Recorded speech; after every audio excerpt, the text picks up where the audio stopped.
Hello guys and welcome to SteveKnows. What a week. I feel like I say that every single week, but seriously, so much has been going on in virtual reality this week. It's such a fast-paced industry. Check out this monkey playing ping pong with its brain. So I have so much to go over. There's going to be timestamps down below so you can skip to whatever you want. You can also skip the sponsor, but I agreed to this one because we have had it on the channel before and the reception from you guys has been absolutely fantastic, overwhelming. So let's do it again. And this time I'm going to dot some game keys dotted around to make it a little sweeter for you. So thank you so much to Shelby and Active for donating these keys. So we have an updated Udemy course available from a tutor that has over 3,000 students and 4.5-star rating. It's also ranked as a bestseller. This course will teach you the fundamentals of virtual reality development on the Oculus Quest 2, showing you how to debug your programs, shooting mechanics, interactions, create loading screens, haptic feedback, how to use OpenXR, which is great to see, so this course is up to date, custom avatars, and there's even more with 48 bite-sized lectures for you to enjoy. Hopefully some of you can make some brilliant games for us in the future, and at the end of the course, you're going to be able to create your own side quest-worthy title for the community to try. The course has also recently been updated to support the latest Oculus integrations and Unity's XR Kit 2. It's only going to be $12.99, which is like 3 cups of coffee, 2 McDonald's or a cinema ticket. Not bad for some education.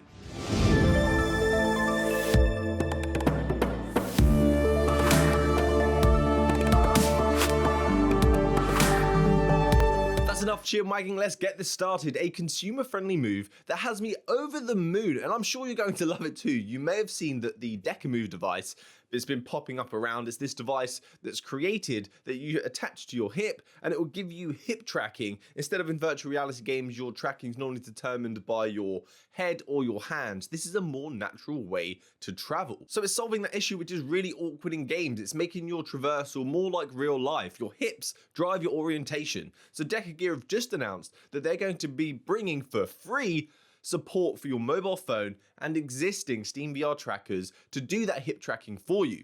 So you don't have to buy the DecaMove to enjoy this. We can now keep running forward but twist ourselves to look behind us without our traversal going nuts. And with the device we already own, our mobile phone, this is such incredible news, and I'm curious to their game plan for allowing this to be free instead of forcing people to buy their DecaGear device. So follow them on their socials to keep up to date what's going on with that, and I'll let you know as soon as this feature is available to use on your phone. I'm going to try out for sure. So next, you may already know by now, but if you don't, you can actually get 25% off any game you want to play on the Oculus Store if you purchase it via your mobile phone, using the mobile phone application, not going to the website on your phone. So you can purchase the game, use Mobile 25, and it should give you 25% off. Oculus don't do these kinds of discounts often, although they have the daily deals and bundles.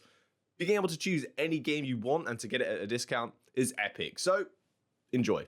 So some speculation, someone brought this to my attention, thank you Blast for notifying me about this. The Oculus Store has recently made some changes, and it could just be a simple change to the website, a decision to make things much clearer in regards to the supported platforms on the Oculus Store. Or this could be the start of us starting to see things that are not supported on the Oculus Quest and the Oculus Quest 2. So the supported section, I swear, it used to say just Quest, which encompassed all games, the Oculus Quest 1 and the Oculus Quest 2. It's now been separated, saying it supports the Quest and supports the Quest 2. So now when a game comes out and it only supports the Oculus Quest 2, that can be stated on their website. We knew this was coming. The hardware limitations are already tough on the Quest 2, even tougher on the Quest 1. But the day could be coming sooner than we think that we're getting exclusive games for the Oculus Quest 2. Let me know what you think about this.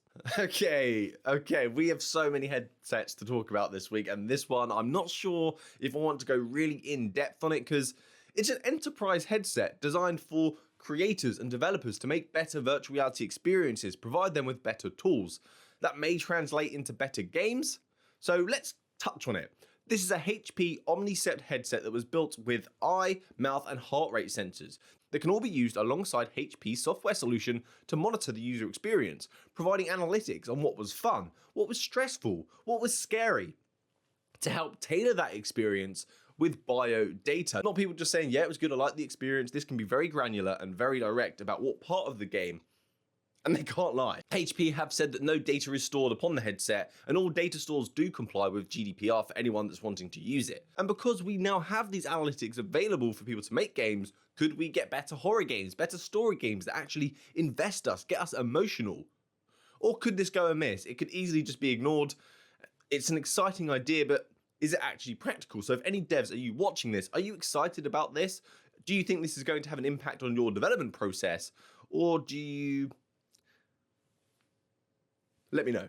So let's do some quick fire bits to do with new games, new updates, and some new content. So Traffic Jam is out now. It's a game where you can wave on traffic as you try to progress your career as a traffic warden. And I actually did find this game rather amusing. It is great for newcomers to virtual reality, that is for sure. A wacky art style, fun gameplay, simple mechanics, and it's static. But veterans, you may not enjoy this. You may want something more from a VR game.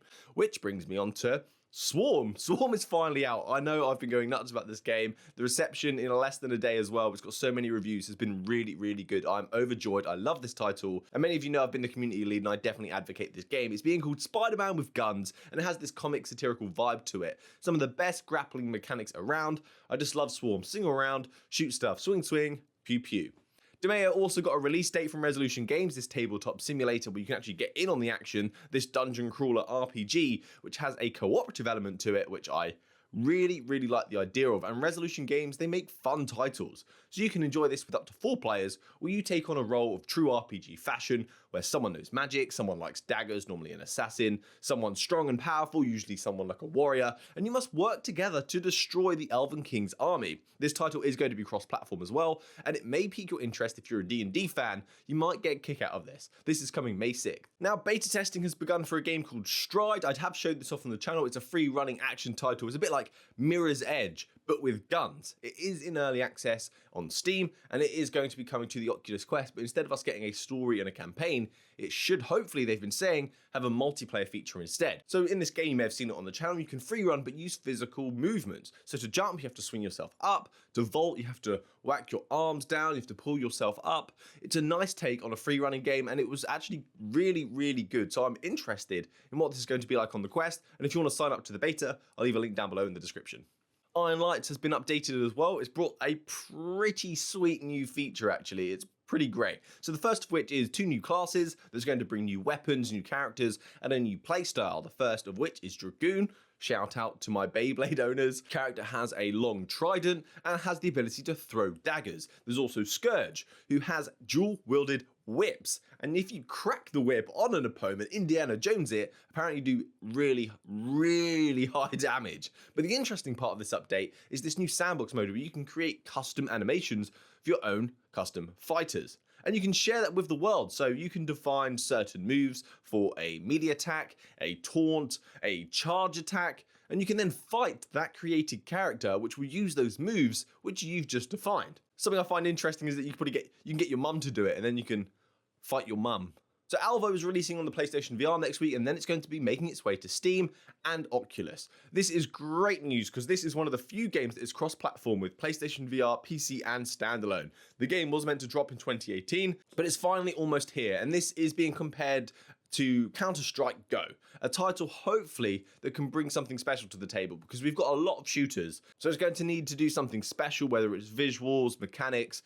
So let's see what they bring to the table. This is expected to come for the Oculus Quest around June. So another game that Joyway have just announced, a new game coming soon, is called Against, and this is a rhythm-based title, and I know rhythm-based, but this has a dark noir vibe to it where you can complete actions in time with the music, such as draw a weapon, jump off the side of a car, shoot somebody in the head, cut somebody in half with a sword. It's a very interesting take on a rhythm game, and the fluidity of the movement really interests me. I don't think we can get any more takes on a rhythm game on the Oculus Quest or in virtual reality, but I'm actually interested in playing this. So this is called Against, coming to Steam VR, and then soon after that, they are trying to bring this to the Oculus Quest as well. I really like this story now, so you may know or you may not know that Apple are going to be getting into mixed reality. There's tons of reports, lots of cheeky leaks, and we have another pattern that shows off some potential features that are going to be used in this headset.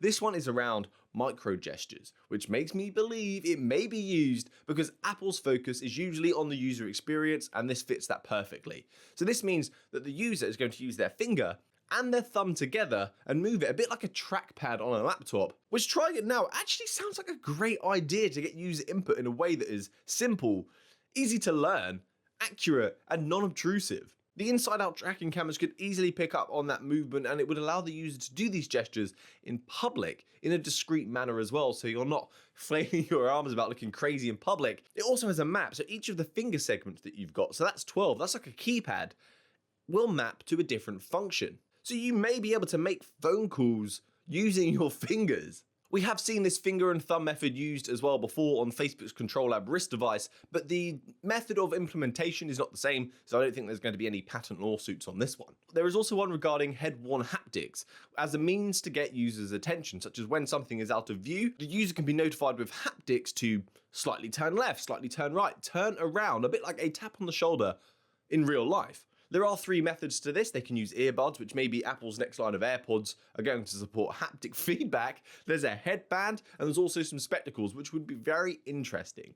Apple in Specsavers. And finally, Vive have teased us with something which I'm going to assume is a new headset. They did a tease before, and it was this huge run-up, and we were all kind of deflated to find out it was a facial tracker and some new smaller Vive trackers for full body tracking. Although that technology is pretty darn cool, it just wasn't what we were expecting. We thought it was going to be a new headset, so we were kind of deflated. At least speaking for myself and some of the community that I've spoken to. But this time, we have got a tweet that says, now the accessories are out of the way, let's get down to business. And they left us this picture of which looks like a HMD. It looks like it's got inside-out tracking because it looks like that's a little camera poking out of the side, and if it is inside-out tracking, does that mean this could be the standalone headset that we wanted? So I am confident that this is going to be a Vive standalone headset. I'm great to see that people are going to have an option that isn't Facebook, because Facebook are really dominating this space, and we need competition. So this is great for virtual reality, and if this supports the face tracker and full body tracking standalone, that's going to be a very special headset and making it appealing